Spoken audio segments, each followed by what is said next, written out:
Yeah, but going back to the original nature of the soul. This, the soul.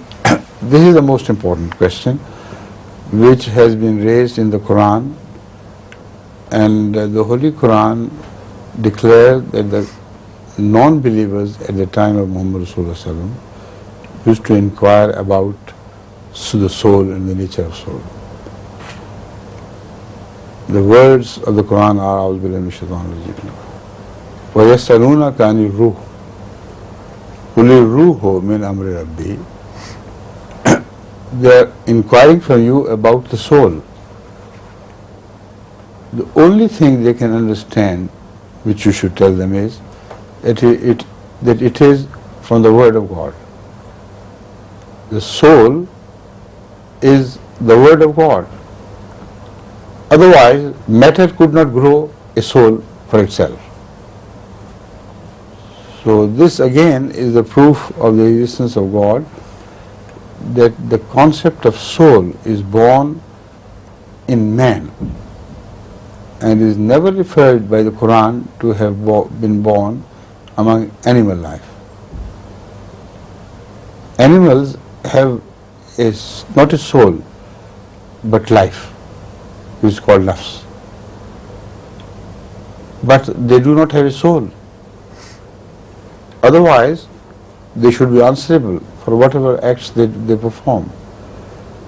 They have a vague idea of their Creator in whatever form they exist, but they do not have a soul which descends on human child during his birth from God, which is the Word of God, and that transforms the quality of life on earth. And the difference you see between man's life and the animal life is so great, immensely great. They can never think of beyond their surrounding, and they may not. They die with whatever the world offers them, a very narrow, limited path on which they tread and die. But look at man, he is thinking of the universe,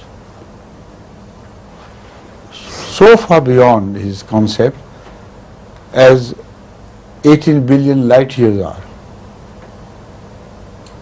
And he's still thinking about them, making formally the creation of the world and the end of the world, etc., etc.